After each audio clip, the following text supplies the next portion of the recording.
우리 함께 읽을까요? 시작. 그러므로 예수께서 자기를 믿은 유대인들에게 이르시되 너희가 내 말에 구하면 참으로 내 제자가 되고 진리를 알지니 진리가 너희를 자유케 하리라. 아멘. 할렐루야. 비가 오는 가운데 이렇게 주님 앞에 나오신 성도님들 주님의 이름으로 축복합니다. 오늘 본문 말씀을 가지고 진리가 자유롭게 하리라 라는 제목으로 함께 은혜를 나누고자 합니다. 우리나라 역사에서 가장 가혹한 차별 대우를 받은 사람이 조선시대의 백정이라고 합니다. 당시의 백정은 인간 대우를 받지 못하는 7천인 가운데 가장 낮은 신분이었습니다. 백정은 무적자, 즉 호적이 없는 사람이었기 때문에 인구조사에서 제외되었다고 합니다. 그뿐만 아니라 장가를 가도 머리에 상투를 틀지 못했고 갓도 쓰지 못하는 존재였습니다. 물론 기와집에서 살지 못하게 하였고 비단 옷도 입지 못하게 하였다고 합니다. 공부도 못하게 하였고 항상 허리를 구부리고 다니게 했습니다. 이러한 일들을 안타깝게 여긴 당시에 우리나라에 와 있던 사무엘 무어 선교사님이 양반과 상놈의 구분 없는 세상을 위해서 기도했습니다. 그리고 고종 황제의 주치의로 있었던 당시에 선교사님이 의사 에비슨 선교사님과 함께 백정들에게 전도를 했습니다. 첫 번째 예수를 믿은 사람이 백정 박성춘이라는 사람이었습니다.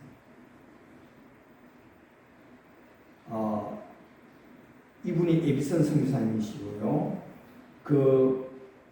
이 선교사님이 이제 박성춘이라는 사람에게 전도를 했는데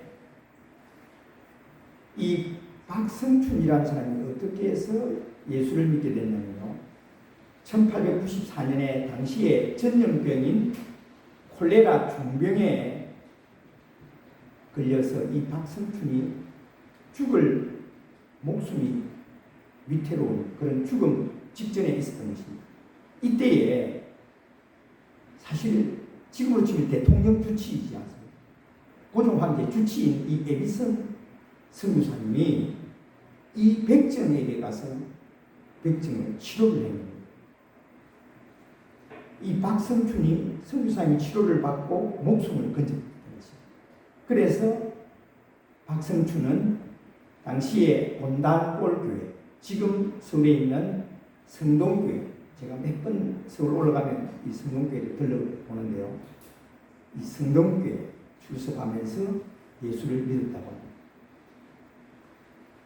그리고 이 박성춘은요, 이 에비슨 선교사님의 도움을 받아서 왕에게 신군 해방을 탄원하는 그런 탄원서를 올리고 마침내 1895년 6월 6일 날 백정 신분을 철폐케 했다는 것입니다.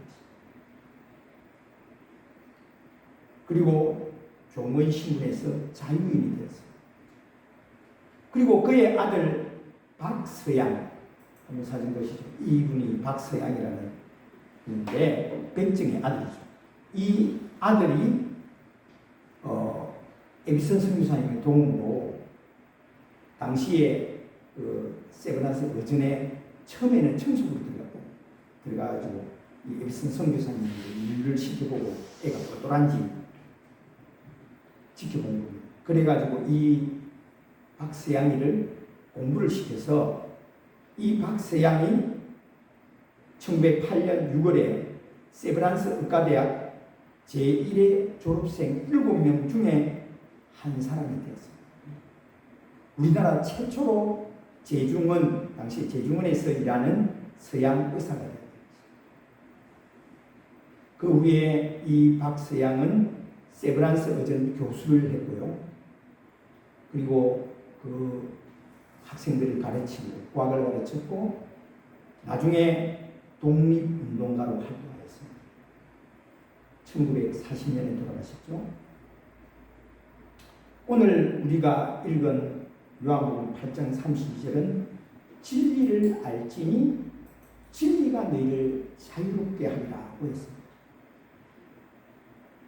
사람을 자유롭게 하는 일을 실천하는 자는 바로 주님의 제자입니다. 주님의 제자는 주님이 하신 일을 이어서 해야 하는 것입니다.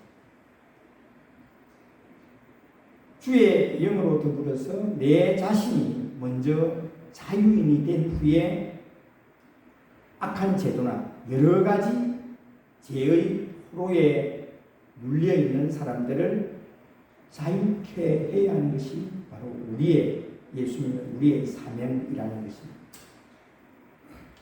오늘 예수님께서 본문 말씀을 하시게 된 동기가 요한복음 8장 3절 11절에 나오는 현장에서 가늠하다가 붙잡힌 여인에 대한 이야기 때문입니다. 이 말씀에 대한 화가의 작품이 있습니다. 그 작품이 작품을 보면요, 보십시오. 이 작품인데 바로 크리스토프 도레라는 화가가 그린 작품입니다. 이 작품의 제목은 처음으로 돌을 던진 사람이라는 제목의 작품인데요. 1865년에 그린 작품입니다. 바리새인과 서기관들이 예수님을 올무에 빠뜨리기 위해서 현장에서 가늠하다가 잡힌 여인을 붙들어 왔습니다. 모세의 율법대로 하면은 현장에서 가늠한 여인은 돌로 쳐서 죽이게 되어 있습니다. 예수님께서 가늠한 여인을 율법대로 처분하라고 하면은 사랑과 자비와 용서를 가르친 예수님이 불쌍한 여인을 죽게 내버려 두신다는 비난을 받게 될 것입니다. 반대로 율법을 거스리면은 모세의 율법을 또 어겼다는 그런 제목으로 사내들인 공의에서 유죄 선고를 받게 될 것입니다. 예수님께 올가미를 씌워서 고발할 구실을 찾고 있던 이 서기관과 바리새인들이 예수님을 이러지도 저러지도 못하는 그런 공경에 빠뜨리는 계략이 됐던 것입니다. 이때 예수님께서는 아무 말씀도 하시지 않고 땅바닥에 손가락으로 글을 쓰시다가 뭐라고 말씀하시냐면 이렇게 얘기합니다. 너희 중에 죄 없는 자가 먼저 저 여자를 돌로 치라. 이렇게 말씀하시자 나이 많은 사람부터 젊은이까지 하나 둘 아무 말 못하고 그 자리를 떠났습니다. 그리고 예수님과 그 여인이 남았습니다. 그 여인에게 예수님은 11절에 보면 나도 너를 정죄하지 아니하노니 가서 다시는 죄를 범하지 말라 이렇게 말씀하십니다. 예수님은 여인을 죽음에서 구원해 주셨습니다. 예수님이 이 여인을 정죄하지 않겠다고 하신 것은 여인의 죄를 방관하시겠다는 것이 아닙니다. 이 여인의 죄를 예수님은 용서하신다는 의미를 내포하고 있습니다. 예수님은 여인에게 회개할 기회를 주시고 다시는 죄를 범치 말라고 하셨습니다.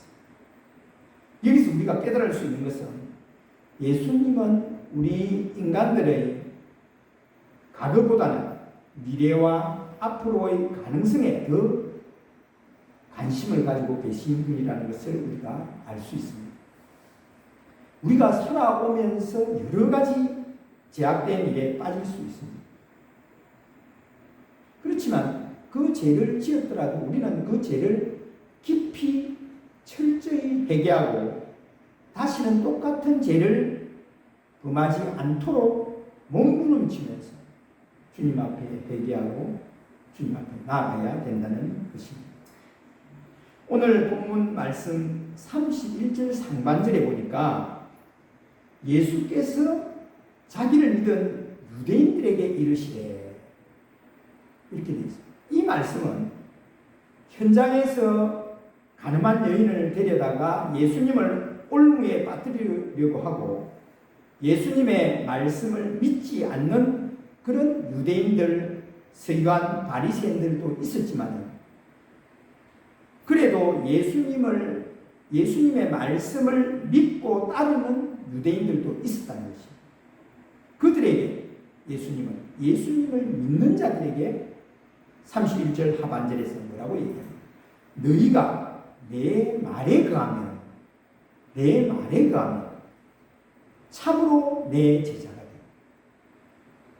라고 말씀하셨습니다.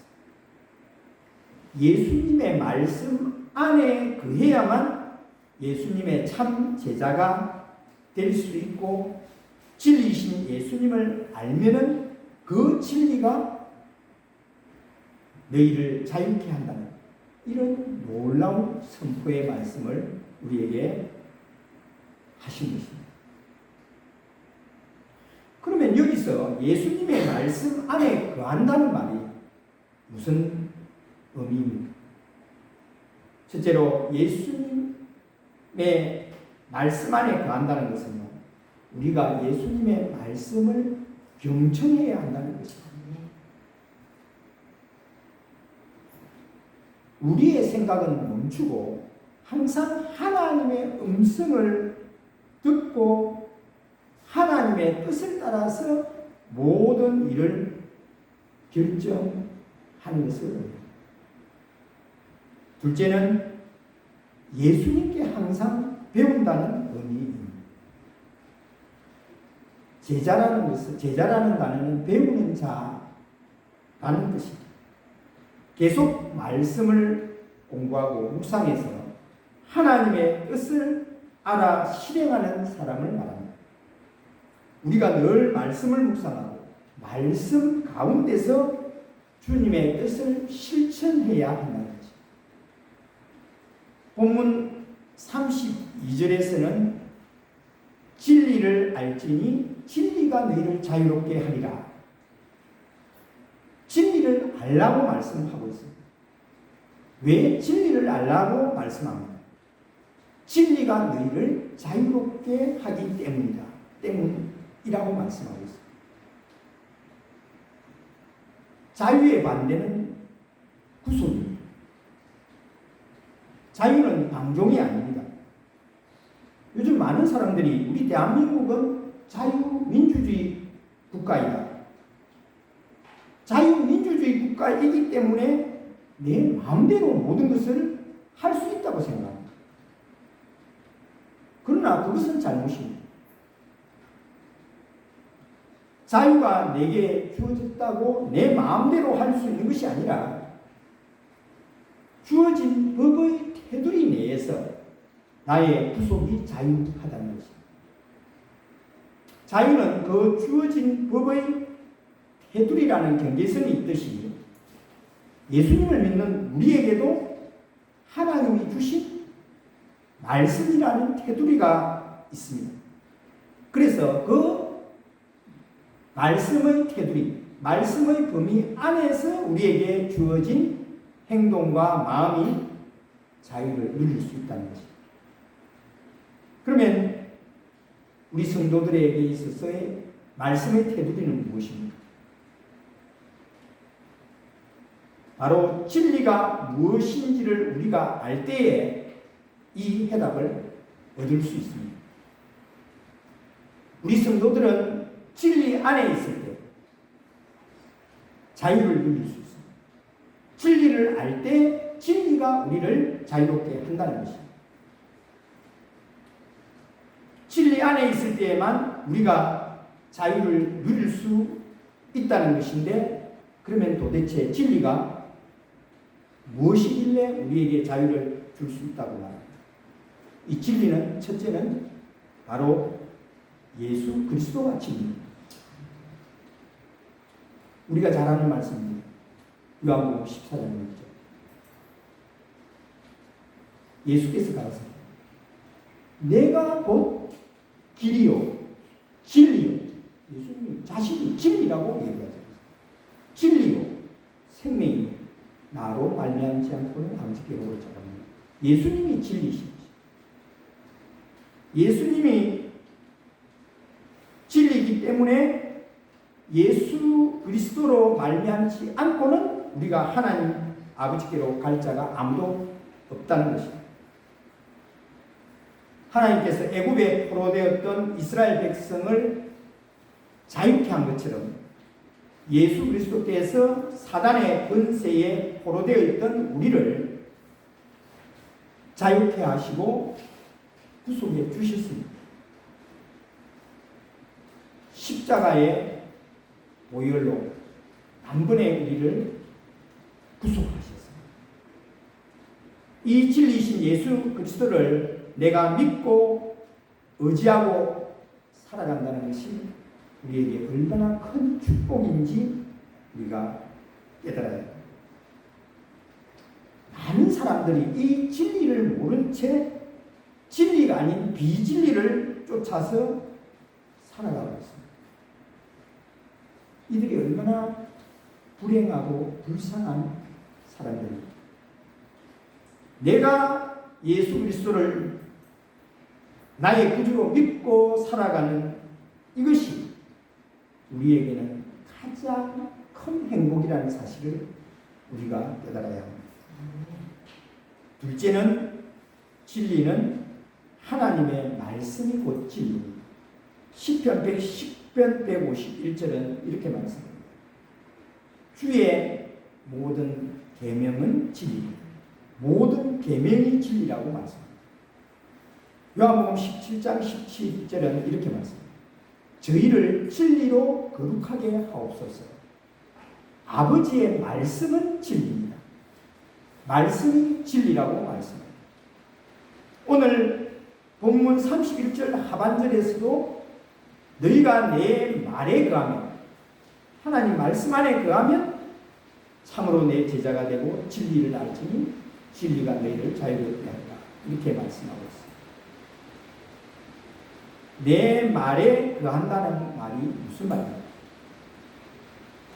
하나님 말씀에 순종하며 사는 것을 말씀합니다. 말씀대로 순종하며 살아가는 자가 예수님의 참 제자라는 것입니다. 예수님의 말씀대로 살아갈 때 진리를 알게 된다고 말씀하고 있는 것입니다. 베드로는 말씀이 그의 마음 가운데 없을 때에 계집종의 말 한마디에 예수님을 부인했습니다. 그러나 이 베드로가 말씀 가운데서 성령에 사로잡혔을 때는 5,000명이 주께로 돌아오는 놀라운 기적의 사람이 되었습니다.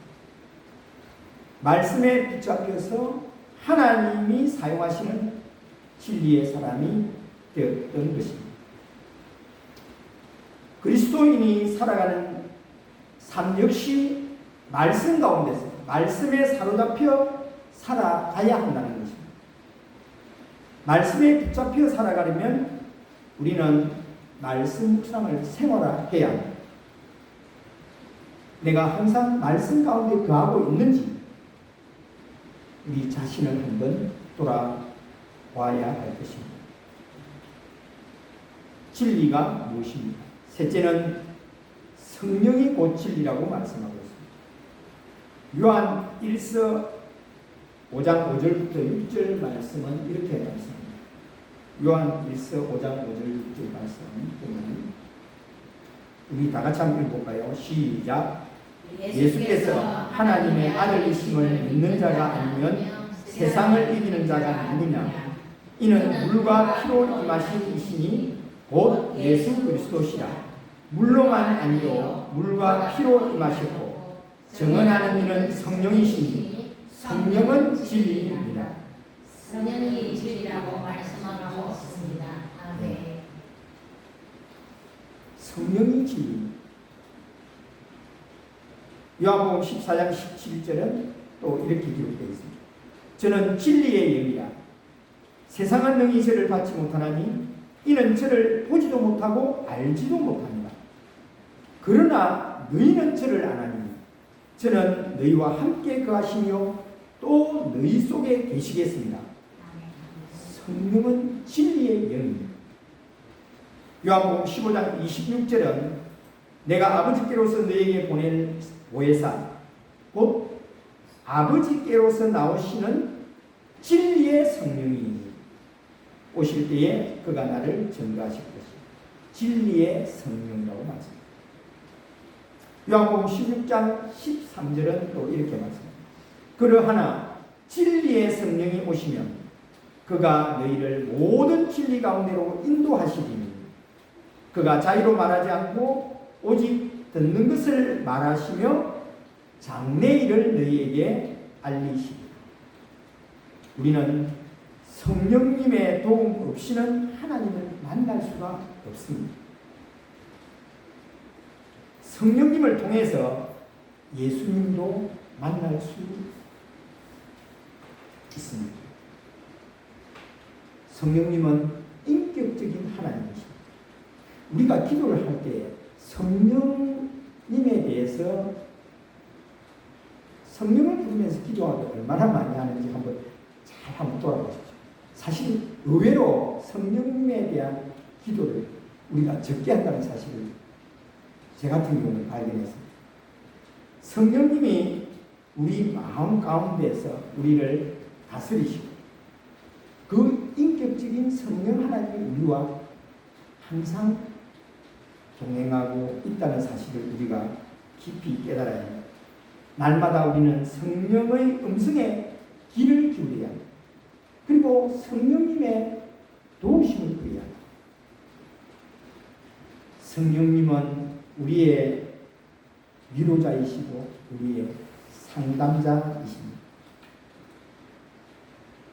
그러면 진리가 너희를 자유롭게 한다는 이 말씀에서 예수님을 믿는 우리는 어떠한 자유를 얻게 된다고 말씀하고 있습니다. 우리가 예수님을 믿음으로 말미암아서 우리는 자유를 얻게 되는데 세 가지로 한번 말씀드리려고 합니다. 첫째는 우리는 죄로부터의 자유입니다. 우리가 스스로 죄를 극복할 수 있는 자들이 아닙니다. 우리는 무능력자입니다. 하지만 우리가 죄를 범할 때마다 죄의 그 결박을 우리가 예수 그리스도의 이름으로 끊어야 합니다. 끊고 회개하고 예수님께 나아가면 그 회개하고 예수님께 나아가는 모든 자에게 죄로부터 자유함을 주시는 분이 바로 진리신 예수님이라는 것입니다. 두 번째는 자기로부터의 자유입니다. 모든 우리 인간은 아무리 노력을 해도 우리 자신의 개선을 위한 노력에 우리는 실패할 수밖에 없습니다. 그러나 예수님은 능히 우리를 새 사람으로 만들어서 새로운 피조물이 되게 해주십니다. 그래서 고린도후서 5장 17절에 뭐라고 얘기합니까? 그런즉 누구든지 그리스도 안에 있으면 새로운 피조물이다. 이전 것은 지나갔으니 보라 새 것이 되었다. 이렇게 말씀하십니다. 세 번째는 타인에게서의 자유입니다. 예수님은 우리가 다른 사람들이 나를 어떻게 생각하고 무슨 말을 할까 하는 그런 염려 가운데서 우리를 자유케 해주십니다. 다른 사람의 말보다 하나님의 말씀에 집중할 수 있도록 우리를 이끌어 주신다는 것입니다.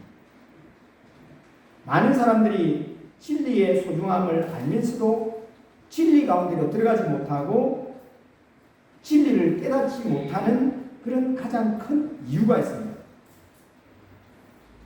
사람이 진리 가운데로 들어가는 가장 큰 방해 요소가 있기 때문입니다. 그 방해 요소가 바로 편견과 선입견 때문이다.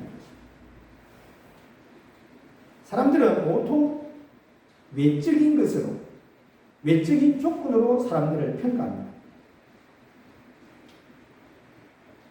성경 야고보서 2장 1절에서 5절과 9절 말씀에 이렇게 기록되어 있습니다. 내 형제들아, 영광의 주 곧 우리 주 예수 그리스도에 대한 믿음을 너희가 가졌으니 사람을 차별하여 대하지 마라. 만일 너희 해당에 금가락지를 끼고 아름다운 옷을 입은 사람이 들어오고 또 남루한 옷을 입은 가난한 사람이 들어올 때에 너희가 아름다운 옷을 입은 자를 눈여겨보고 말하되 여기 좋은 자리에 앉으소서 하고 또 가난한 자에게 말하되 너는 거기 서 있든지 내 발등상 아래에 앉으라 하면 너희끼리 서로 차별하며 악한 생각으로 판단하는 자가 되는 것이 아니냐. 만일 너희가 사람을 차별하여 대하면 죄를 짓는 것입니다. 율법이 너희를 범법자로 정죄하리라. 이렇게 말씀하고 있습니다.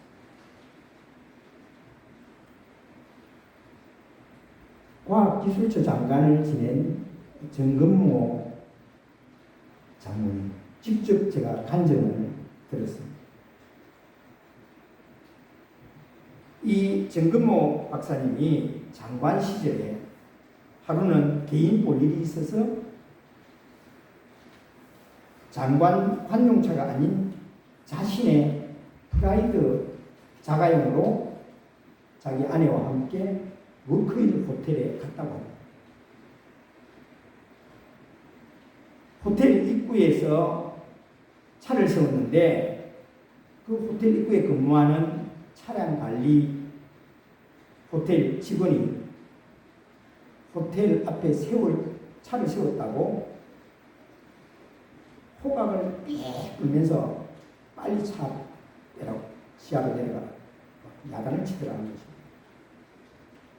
결국은 거기서 못 내리고 밑에 내려갔다는 것입니다.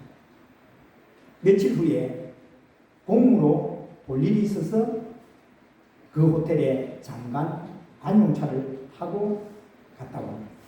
이번에는 그 직원이 똑같은 직원이었는데 허리를 굽히고 인사를 하면서 차문까지 열어주더라는 것입니다. 똑같은 사람이 갑니다. 그 직원은 차를 보고 사람을 평가한 것입니다. 사람은 똑같은 사람입니다. 그때 정근모 장관은 며칠 전 일이 생각이 나서 너무 마음이 씁쓸했다고 합니다. 우리가 예전에는 사람의 입은 옷으로 사람들을 주로 평가했어요. 근데 요즘은 옷뿐만이 아닙니다. 그 사람이 소유하고 있는 차가 국산차인지 외제차인지 차의 그 배기량이 얼마나 되는지 따라서 사람을 이렇게 평가하면서 보게 됩니다. 그래서 요즘 젊은이들 보면요 정말 집은 없어도 전세 살아도 달세 살아도 차는 좋은 차 외제차 몰라고 하는 것을 보게 됩니다. 저도 깜짝깜짝 놀라는데요. 저희 집에 제 아파트에 사실 의외로 외제차가 너무 많아요. 큰 차가 그것도 외제 큰 차들 의외로 너무 많아요. 그래서 누가 타고 있나 이렇게 차 내리는 프로 안 가고 보고 있어 봅니다. 차가 탁 서면 보는데 아주 젊은 사람이 타고 있어요. 또 왜 그랬냐면요. 좋은 차를 타야만 자기가 대우를 받는다는 생각이 지배지기 때문에 그렇다. 이런 생각을 가지고 있습니다.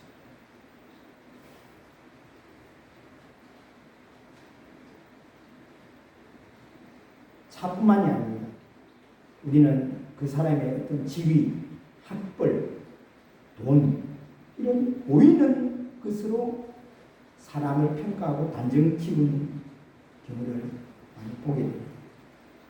하지만 하나님은 우리를 결코 외모로 판단하지 않으시는 분입니다. 하나님은 우리의 중심을 보시는 분이라고 말씀합니다. 또한 우리가 먼저 경험한 어떤 선입견을 가지고 사물을 보게 되기도 하고 또 편견을 갖게 되기도 합니다. 한 가지 사실만으로 그 전체를 평가하고 한쪽으로 치우치는 게 바로 편견입니다. 대개 사이비 종교들이 그렇습니다. 성경의 어떤 한 구절을 너무 고집하기 때문에 이단이 되고 거짓 종교가 되는 것을 우리가 볼 수 있습니다.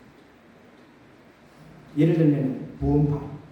구원파는 그 로마서의 말씀 믿음만을 강조합니다.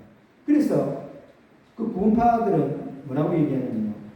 이미 우리는 구원받았기 때문에 회개할 필요가 없다고 얘기해요. 이런 이단 사설을 주장합니다. 안식도 역시 마찬가지입니다. 구약의 율법 중의 하나인 토요일만 안식일이라고 주장합니다. 그들. 그래서 주일이 토요일, 우리는 주일을 지키지만 그들은 토요일을 안식일로 지키며 안식일을 금하는 자는 다 거짓이라고 우리에게 치부합니다.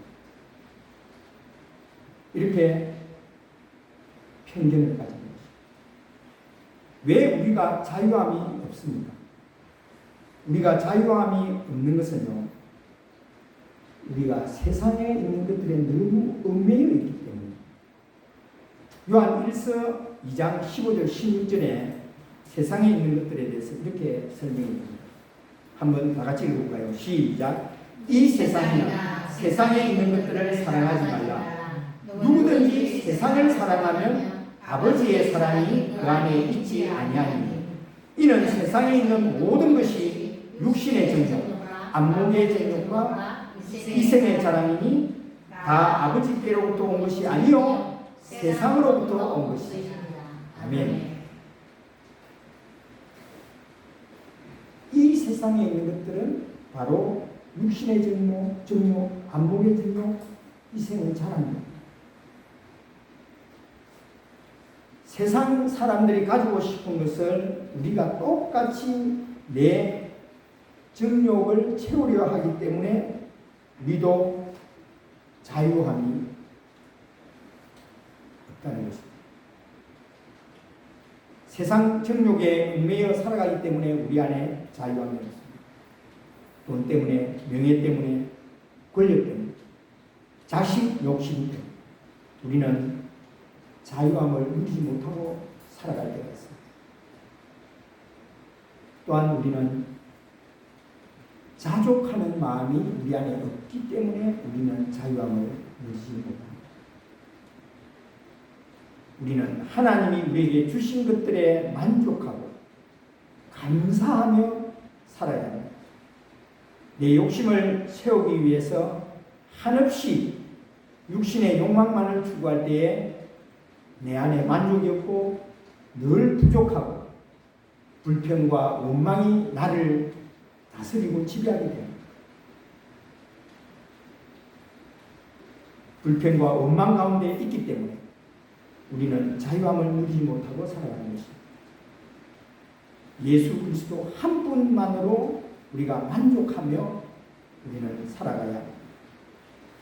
진리신 예수 그리스도, 하나님의 말씀이, 성령님이 나를 지배할 때에 내 안에 기쁨이 넘치고 삶의 감사가 넘칠 수 있다는 것입니다. 오늘 본문 말씀을 통해서 우리가 진리를 알고 진리 안에 거하여서 하나님이 주신 평안과 자유함을 마음껏 누리며 살아가는 저와 우리 성도님들 다 되시기를 주님의 이름으로 축원합니다. 아멘. 축원합니다.